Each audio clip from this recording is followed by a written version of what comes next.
Marriage, divorce, and the Pan-African condition. Across Africa and its far-flung diaspora, the institution of marriage has carried both the weight of ancestral continuity and the scars of colonial disruption. When we compare divorce rates within African nations to those recorded among Africans in diaspora communities, a striking contrast emerges.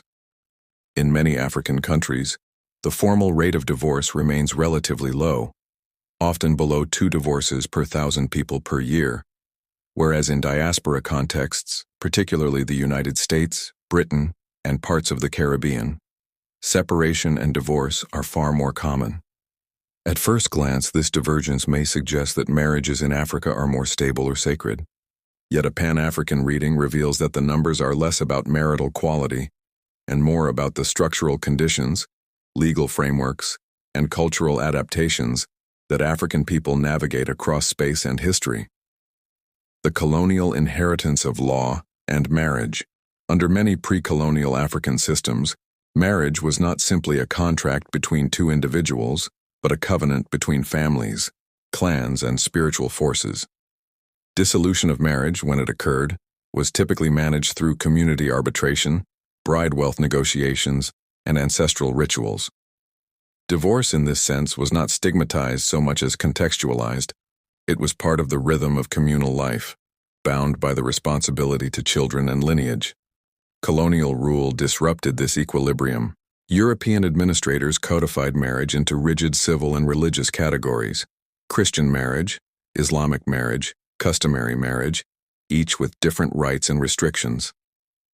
The colonial legal codes often privileged Christian unions, making divorce either difficult or heavily stigmatized. Women in particular found their economic autonomy curtailed, as colonial economies dismantled subsistence livelihoods and funneled men into wage labor, while codifying women as dependents. Thus, the low divorce rates recorded in many African states today partly reflect the lingering weight of colonial legal systems that made divorce a bureaucratic ordeal, coupled with the persistence of social pressure to endure marital breakdown rather than pursue legal separation. Gender dynamics and the diaspora experience. In the diaspora, the dynamics shift. Migration to the Americas, Europe, and the Caribbean placed Africans within legal systems that, while still patriarchal, afforded different levels of access to divorce. In the United States, for example, Black marriages have historically endured pressures unique to the racial order: economic marginalization, mass incarceration, systemic unemployment, and state-sanctioned separation of families since slavery. These forces have translated into higher divorce and separation rates among African Americans compared to national averages.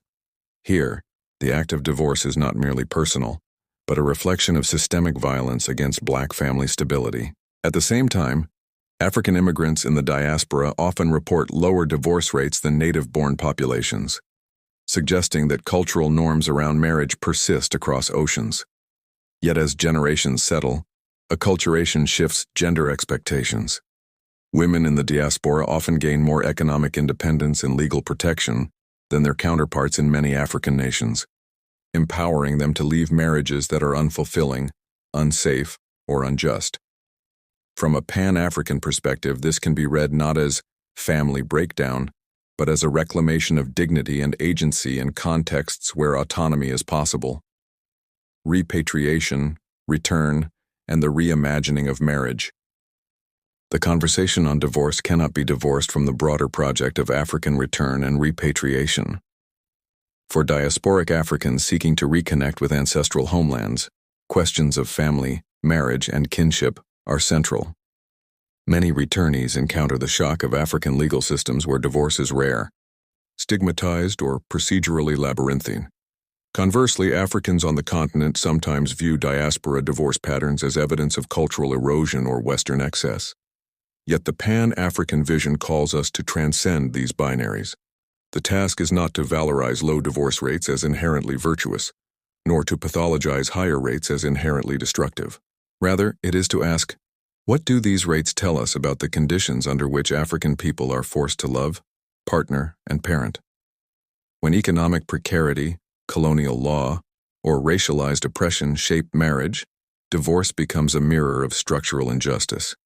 When autonomy, mutual respect, and community accountability guide relationships, then both marriage and divorce can serve as pathways to healing rather than harm. Toward a liberated vision of African family, the statistics reveal patterns, but Pan-African philosophy invites us to interpret beyond the numbers. Divorce rates in Africa may be low, not because marriages are universally harmonious, but because colonial and patriarchal systems have made exit costly. Diaspora divorce rates may be high, not because African people abroad devalue marriage, but because they confront systemic pressures that destabilize unions while also wielding greater individual freedom to leave. A liberated African future demands that we decolonize marriage itself. This means recentering the communal and spiritual principles of pre-colonial African kinship systems while affirming gender equality and personal dignity. It means creating economic and social conditions where partnerships are chosen freely, nurtured communally, and dissolved with justice when necessary. And it means bridging the experiences of continent and diaspora so that divorce is no longer a statistic of shame or survival, but part of a continuum of African resilience. In the end, whether in Lagos or London, Accra or Atlanta, the question is the same. How do Africans sustain families that reflect our values rather than colonial impositions? The Pan-African answer lies not in clinging to low or high divorce rates, but in reclaiming the ancestral wisdom that understands marriage as a living covenant, fluid, sacred, communal, and ultimately accountable to the future of our people.